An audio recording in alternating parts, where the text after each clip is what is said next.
May bonus po mga project. 100 pa rin guys. 100 pa rin yung rate natin. Lahat ng project 100 pa rin.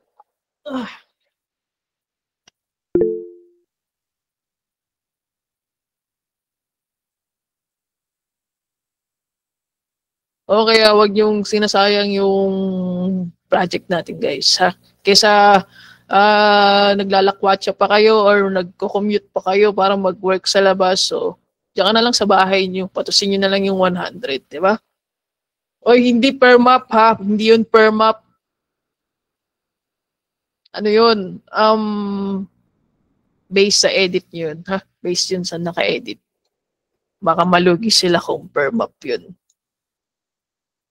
So, wala nang question dito sa 83, guys. Okay, focus naman tayo. Lipat naman tayo ng tab 85. Close ko na tong 83 ko.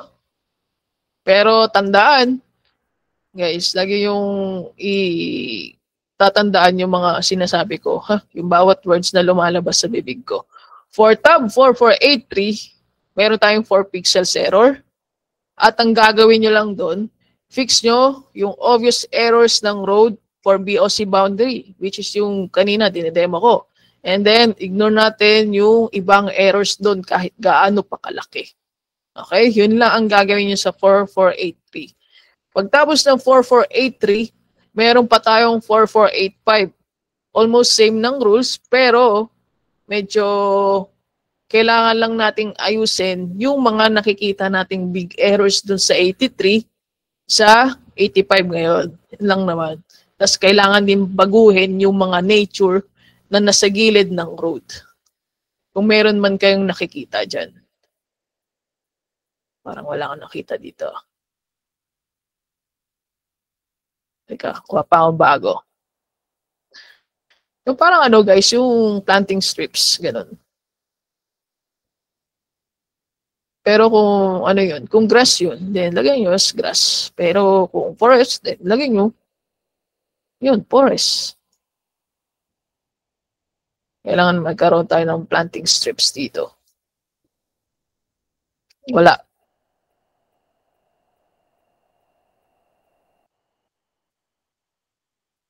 Ang swerte mo lang kung yung task mo, walang planting strips dito. Kasi yung katabi na talaga ng road is sidewalk na siya. Yun lang talagang wala ka nang babaguhin dun sa number 2.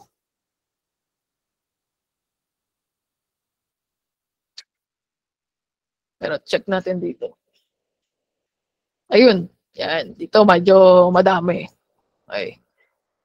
Ito yun guys. Yung number 1, fixed road and inside parking. Almost same dun sa tab 83. Okay. Pag may nakita lang naman kayo inside parking, kagaya na ito, syempre kailangan nyo i-capture guys. Okay? Yan, mga inside parking yan. Tapos kung meron pa dyan mga parang, excuse me, parang plus sign or yung negative. Any inside parking sign. Any parking sign or lines. So again, number 1, check the road and inside parking. So check natin ulit yung road. Make sure yung BOC part ay na-capture as road. But yung quality naman, halos parehas lang dun sa tab 83. Halos wala na rin tayong babaguhin. Pero marami tayong missing inside parking, guys. Ayan ang mga medyo mas matatagalan kayo dyan. Ito, hindi dapat yan hanggang dito. Dapat dito naka-cut. Cut nyo yan, tapos gawin nyo siyang road. Dapat walang papatong kay road. Walang mag-overlap. Yan. So una, chinecheck ko muna yung road. Dito lang natingin guys sa mga gilid-gilid. Kung nasama ba ni AI. Makinig guys ha, makinig. Yan. This is for tab 4485. Diba? Yan lang. Check lang natin yung mga gilid-gilid. Itong klaseng error na to, okay lang to ha. Goods na to.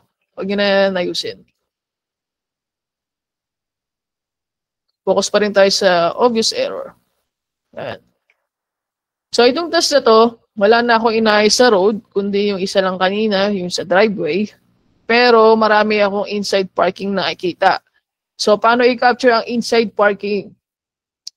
Guys, instead na i-cut nyo sila, instead i-cut nyo yung road, pwede nyo i-hide yung road.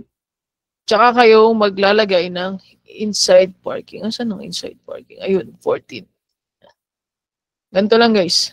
Gamit kayo e-tool. Yan, ganyan lang siya. Okay. Nga lang, medyo may karamihan.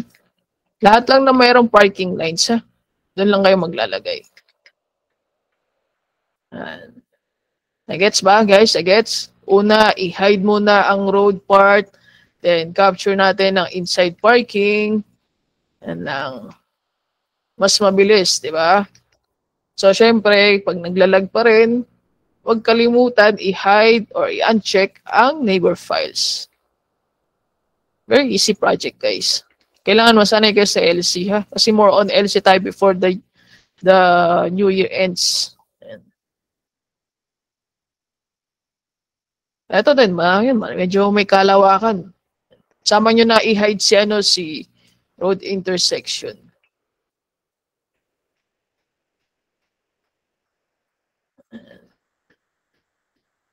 Dami. So madami, hindi ko natatapusin. Baka maupos ko tong mapa na to. Pero naintindihan ba, guys? Naintindihan? Ha? Teka nga, try ko nga kung kailangan pa natin gumamit ng N. Kasi sa training natin, ayun. So, syempre, same sa training natin, kung paano kayo mag-training ng LC before, huwag niyong kakalimutan mag-N. Once na na-overlap nyo na yung mga inside parking, guys. Select nyo lang yung label, both label na yun, then press N. And then, mawawala na yung ibang footprint overlap sa inside parking. Gets ba, guys? Gets? Newbies, lalo na newbies, mga cute na nagtatanong. Ayan. Select, select, select, select, then press N. Ayan. Okay. So, let's move naman sa rules number 2.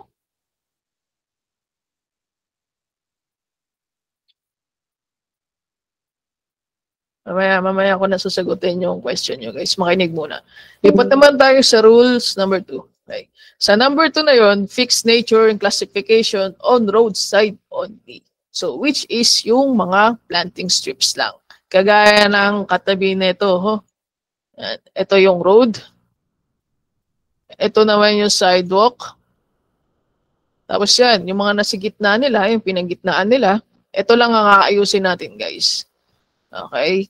Yung mga ano lang, ang mga medyo malaki lang, malaki. At obvious lang din. Okay, for example, dito tayo, hide nyo muna yung label. And hide, tapos ano nyo, balik nyo rin. So itong part na to, grass, ito medyo madilim na pero halata naman na grass din to. Grass, okay, grass. Tapos yung forest, parang hindi naman, grass din yan. And then this is also grass. Kung wala kayong nakikitang puno dyan sa area na yan, guys, then wag nyong ifo-forest. Okay? Kung flat lang naman, then gawin lang siyang grass. Yan. Kung sumama ang pavement, kagaya nito, hayaan nyo na yan. Ha? Okay, hayaan nyo na yan. Pero parang Berland nga siya dito. Yan. Berland. Right-click na lang, then select nyo lang. Ito, hayaan nyo na yan. Ito, hayaan nyo na to. Ha? Kung sidewalk, okay, sidewalk. Ito, parang di naman to grass. Parang Berland din siya. Change lang ng category. Nature lang ang ayusin natin, guys. Wala tayong pakay sa ibang part. Okay? Grass. Yan. Tapos dito, ito lang naman yung puno. So, ikakat nyo tong part na to and then change nyo into grass. Yan. So, nagets ba to, guys? Ha? Copy pa dito. Ito yung number 2 ha, yung rules number 2. Fixed nature classification on roadside only. Yun lang. Wala na tayong gagawin dito sa loob. Pero na lang kung merong big error. Kagaya nung sa mga parking. Yan. Medyo madami nga lang trabaho dito guys sa 85. Ayan, grass, okay. Ito.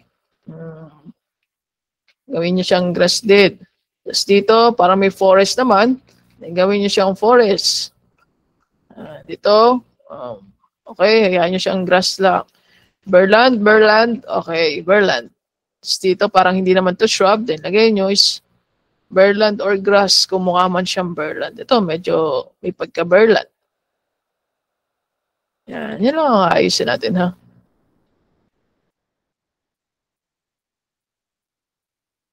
Tapos dito medyo madami pa. Miss. May kalakihan yung miss guys. Siyempre kapag ganon, huwag niyong kalimutan ayusin. Gets ba? All good sa tayo dito sa number 2. Sigurado ha? Sigurado. Then move na tayo sa number 3. Sa rules number 3. Fix other land cover, big error. Mostly nasa parking area yon guys. Or yan. Nakikita nyo ang hindi consistent. Diba? Ito. Or ito. So, syempre, hindi na bago sa inyo ang mga NC category. Kaya kailangan nyong alamin kung parking ba yun or pavement. Pero, as you can see naman, di ba, may mga nakaparada na kotse. And, ang gagawin natin dyan, cut natin. And, cut natin yan dito. At gagawin nating parking. Merge lang as parking. And, tapos dito din, hindi naman siya dapat Berland, pero naka-Berland siya. Ayaw. Para hindi sumama yung building. Pwede nyo i-hide yung building. Tapos i-cut nyo lang yan. Ganyan. Tapos dito naman sa part na to, and all goods na rin. Yan, lagyan nyo lang din as parking. Di naman ganun kay strict guys. So bali itong mga sobra na to, okay lang yan ha. Okay lang yan. Ang importante, walang obvious error. Kagaya sa pinakita natin sa 83 na marami kayong nakikita mga pangit yung labels. Eh, ito din. Ito hindi to dapat hindi dapat to Berland kasi alam niyo namang sementado, 'di ba? Ang gagawin na lang natin diyan, since nasa part lang naman siya ng nasa bahay, residential area, hindi tayo naglalagay ng parking doon. Pavement lang. Yan. Nag-gets ba guys? Nakita kung paano? Kinat ko lang yung area na gusto kong palitan at ginawa kong pavement. Ganun lang. Tapos dito din, syempre, alam naman din natin na long driveway to at outside parking. Ganyan lang. Palitan nyo lang din yung kulay and then all goods na yan. Diba? Yun. Dito din. Kasi kailangan nating i-fix lahat. Ayan, parking. Pero ang nangyari is naging Berland.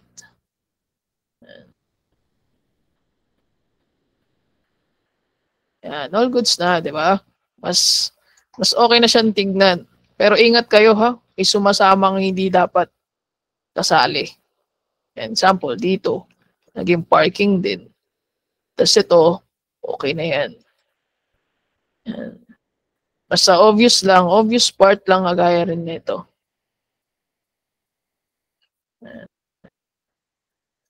Ito, okay na to as long na reasonable, ha? Reasonable. Excuse me. So yun, wala na. Minsan pa nga dyan yung sa isang part din na to, or ganyan, kalaki, may nagiging berlan din or ano, isang kulay lang. Kailangan nating ayusin. Or kaya, example din sa ganito, wait lang, alam ko may nagpasa sa akin na eh.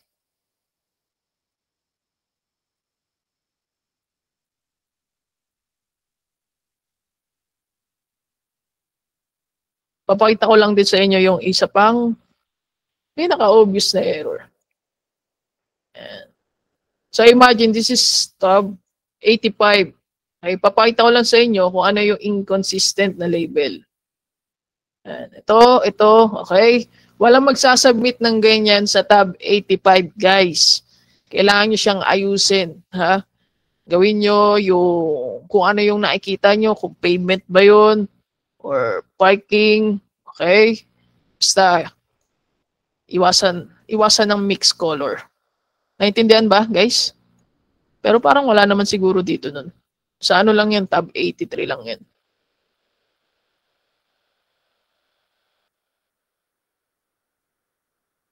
So, klaro na to, yung tab 85 para mamaya, para dire-diretso na kayo. Once na tapos na kayo sa tab 83, ma-85 na kayo. So, again, dito, last, dito walang rules number 2 sa sa task na to. Bakit? Kasi tingnan nyo, ang katabi ng road,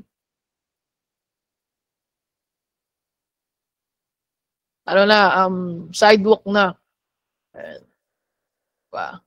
Sidewalk na. So, hindi nyo na yun kailangan ayusin yung mga nandito sa bahay na to.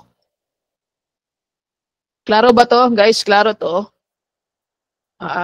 Unlike dito. Okay? Sa ginawa natin kanina. Kasi, merong mga planting strips dito. Kung forest yon or puno, nilagay mo forest. Kung puro damo lang yun, nilagay mo grass. Kung lupa, then berlat lang. Okay? Yan ang mga kailangan nating ayusin sa number 2. Dito wala na tayong ayusin kasi walang planting strips dito. Hindi na yan kailangan ayusin yung sa tabi ng sidewalk. Yan. So, bali magpo-focus ka na lang dito sa isang task na to. Check lang natin yung road part. Make sure lang natin yung BOC ay na-capture ng maayos. Etong error na to, okay lang to. Ha? Pasok pa yan sa 4 pixels. Unlike sa mga pinaka-obvious talaga. Kahit naka-zoom in ka, makitang-kita mo talaga yung error. Okay naman, all goods naman. Wala namang obvious errors dito. Ganun pa rin, fix natin yung mga BOC or boundaries ng road. Baka mapagkamalan yung inside parking to ha. Hindi na yung inside parking. Ito. Okay. Kung di kayo sure, gawin nyo lang siyang as road. Pupushback naman nila yan kapag mali kayo. And then number 3, kung mayroong mang big error dito sa loob, kailangan nyo siyang baguhin. Okay? Big error. Ha? Pero, parang wala naman. Ito. Ito ang big error. Mga fake sidewalk.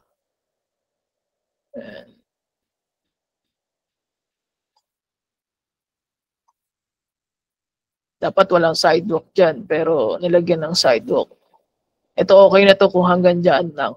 Kung reasonable naman yung label na AI. So, yun lang ha. Ignore nyo na yung mga maliliit dito. Ayan. Ignore na yan. Klaro ba tayo? Klaro ba dito? So, again ha, ignore yung mga nandito. Okay? Ignore yan, ignore. Ayan. Focus tayo doon sa may nakita nyo sa akin kanina. Yung sa parking. So, yun. Ulitin ko ulit. Ang tab 83, ang aayusin nyo lang doon, 2. Ay, isa lang pala. Fix obvious errors on the road for BOC boundary. Yung mga nasa gilid lang. Dito lang, road as in road lang talaga.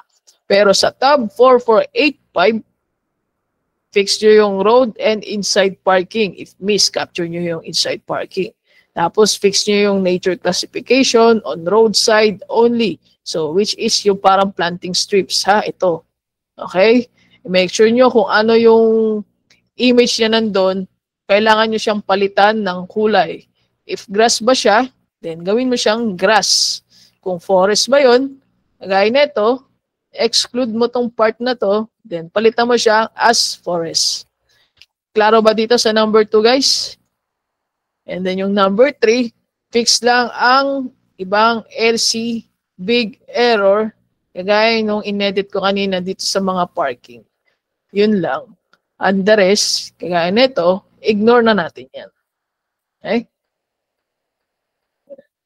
So itong mga tab na to kasi is due bukas. So yun lang, wala naman ng iba. Ito, medyo may kalakihan to, guys. Parang kailangan itong ayusin, ha? Kasi hindi naman yan Berland. Pavement naman yan. Kaya lang, then kung mayroon pa dito malaking pavement, ayusin nyo. Dahil yung mga ganito, hayaan nyo na yan, ha? Okay lang yan. So, okay na tayo, guys. All goods na. Kung medyo mali din yung long driveway, kailangan nyo ayusin. Pero okay lang naman dito. Ayos naman lahat. Yan. As long na reasonable yung label. Ito, yan. Palitan nyo yan. Wala nang attendance sa 85, guys. Baka may nagre-record naman dyan. May nagre-record ba? Tapos, ang inside parking, outside parking, sample. Sa outside parking, guys, para siyang nakatago na sa road kasi. Okay? Or imagine mo na lang yung mga outside parking. Sa loob na lang siya ng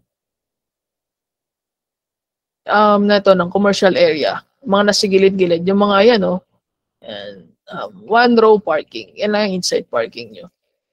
The rest, puro, wala kayong makikita dyan outside sa road. Ha? Puro inside lang yan. Pero guys, again, hindi porket mayroong kotseng nakaparada doon, gagawin yung inside parking. Para mas klaro tayo. Hindi pwedeng ganun. Okay? Itong mga to, na nakikita yung nakaparada dyan, hindi yan inside parking, ha? Illegal yan. Kasi walang parking lines. Okay? Walang parking lanes. Kagaya nung mga nandito kanina, yan. Okay? Or minsan, ang parking lines pa nila is paganto. Ganyan. Or minsan plus sign. Maliit lang yun, pero makikita nyo pa rin yun. Huwag nyong gagawing parking, inside parking to kung wala kayong nakikitang pintura or parking lanes. Klaro ba yun, guys? Ha? Okay na tayo? Sige, tapusin na muna natin yung tab 883 at mamaya magpo-post ako ng 485 para hindi kayong malilito. Siyempre, huwag niyo kalimutan magbasa ng banner sa gilid. Okay? Any question?